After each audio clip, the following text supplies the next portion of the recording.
पंजाब केसरी में आप सबका स्वागत है। मैं हूं चंद्रशेखर धरनी। आज पंचकुला के सेक्टर 5 पुलिस थाने में 2 एफआईआर दर्ज हुई हैं। एफआईआर नंबर 170 और एफआईआर नंबर 171। एफआईआर नंबर 170 जो दर्ज हुई वो दर्ज हुई रविंदर कुमार आरटीआई एक्टिविस्ट हैं। इन्होंने जो अपनी कंप्लेंट दे रखी थी उसको जो फॉरवर्ड किया गया आगे वेयर हाउसिंग के द्वारा ये एफआईआर दर्ज हुई है। दूसरी एफआईआर है 171 नंबर, जिसमें अगर कहा जाए रविंदर कुमार एक्यूज्ड हैं यानी दोषी हैं, वो दर्ज करवाई गई है अशोक खेमका के द्वारा। उसमें एक आईएएस अधिकारी संजीव वर्मा का भी नाम है और उसके अलावा अन्य वर्ड भी यूज़ किया गया है। सीधी बात करते हैं, आप रविंदर जी एक एफआईआर में शिकायत करता हैं, दूसरे में आप जो हैं इस वक्त दोषी हैं। देखिए, मैं इसकी मेरिट पे नहीं जाऊँगा धरनी साहब अभी, लेकिन आपको मैं इतना विश्वास ज़रूर दिलाता हूँ कि सांच को आँच नहीं है और सच्चाई आपके सामने जल्दी ही आएगी।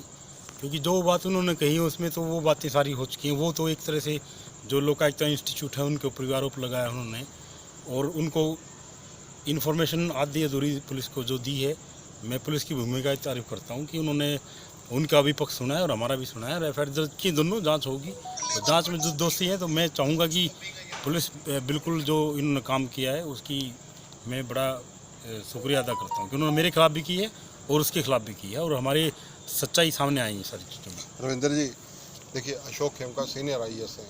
हम पहले दिन से ये आपसे पूछते आ रहे हैं कि आखिर उनके ऊपर एक ईमानदारी का जो मेडल लगा हुआ है उसकी सभी सराहना करते हैं। बार बार ट्रांसफर्स होती हैं उनकी, बार बार उनको झेलना पड़ता है, उनके परिवार को झेलना पड़ता है। ऐसी स्थिति के अंदर जो आपके आरोप है कितने सत्य और सही जगह खड़े होंगे? मैं आपके ज्ञान के लिए आपको मैं ये कहूँ कि पीसी एक्ट में उनका मुकदमा दर्ज हुआ है, प्रिवेंशन ऑफ करप्शन एक्ट में।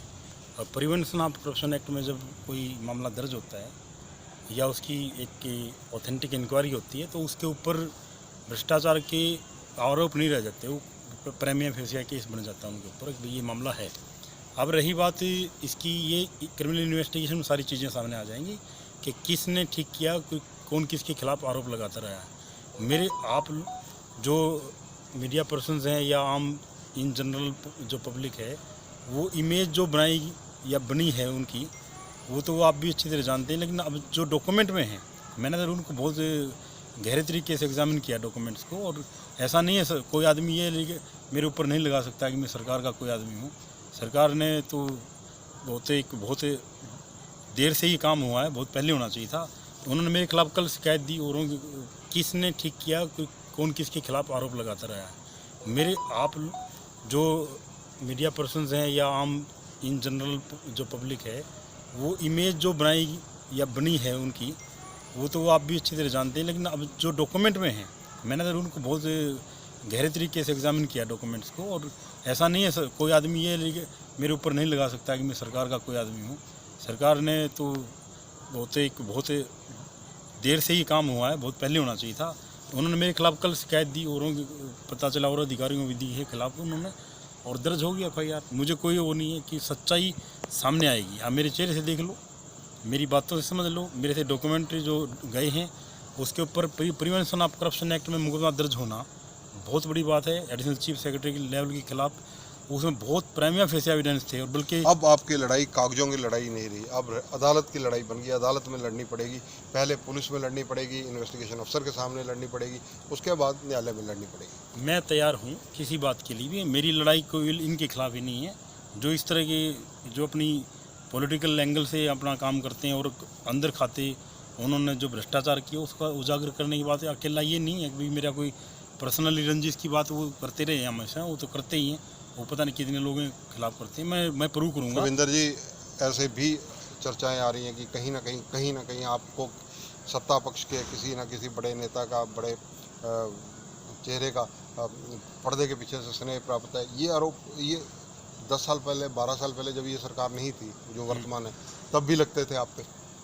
देखिए धरनी साहब, आप अंदाज़ा लगाइए कि एक बिल्कुल एक शीशे की तरह ट्रांसपेरेंट एक केस मैंने निकाला। एक सिंपल सी बात कही कि इसने एक नियुक्ति की जगह 2 नियुक्तियाँ की। यहाँ पुलिस की अब जो ये बात आज उन्होंने मेरे खिलाफ कंप्लेंट में बात लिखी है, आरोप की बात मैं आपको बता रहा हूँ कि उसी रिपोर्ट में लिखा हुआ कि इन्होंने एक की जगह 2 भर्तियाँ करी। इस देश का जो कानून है या कॉन्स्टिट्यूशनल जो इंस्ट्रक्शंस हैं हमारी संविधान की तरफ से, उसमें इसको इजाज़त नहीं है। और अब तो ये अपने इनका पक्ष भी देखिए, व्हाट इज़ ऑन रिकॉर्ड मैं आपको रिपीट करता हूँ, दैट कांट बी डिनाइड। अब जो न्यायालय की बात कर रहे हैं, अब न्यायालय, मेरा पक्ष तो पुलिस अपने आप प्रूव करेगी। वो तो मेरे कहने से पुलिस ने कुछ नहीं किया, पुलिस ने उसको वेरीफाई किया होगा। और जो अभी सरकार का ही कंप्लेंट है, ये मेरी कंप्लेंट नहीं है। धन्यवाद। तो ये है रविंदर, काफ़ी लंबे समय से, लगभग 12 साल से ये जद्दोजहद में थे। कहीं ना कहीं अब ये मामला आगे बढ़ा, एफआईआर तक पहुंचा, लेकिन साथ के साथ इन्हें भी उपहार मिला, इनाम मिला, इनके खिलाफ भी एफआईआर दर्ज हुई। कैमरामैन सुनील के साथ चंद्रशेखर धरनी, पंजाब केसरी टीवी, पंचकुला। हमसे जुड़े रहने के लिए हमारे YouTube चैनल को सब्सक्राइब करें और नई वीडियो की नोटिफिकेशन के लिए बेल आइकॉन को दबाएं। अगर आप ये वीडियो Facebook पर देख रहे हैं तो लाइक जरूर करें और ज्यादा से ज्यादा शेयर करें। धन्यवाद।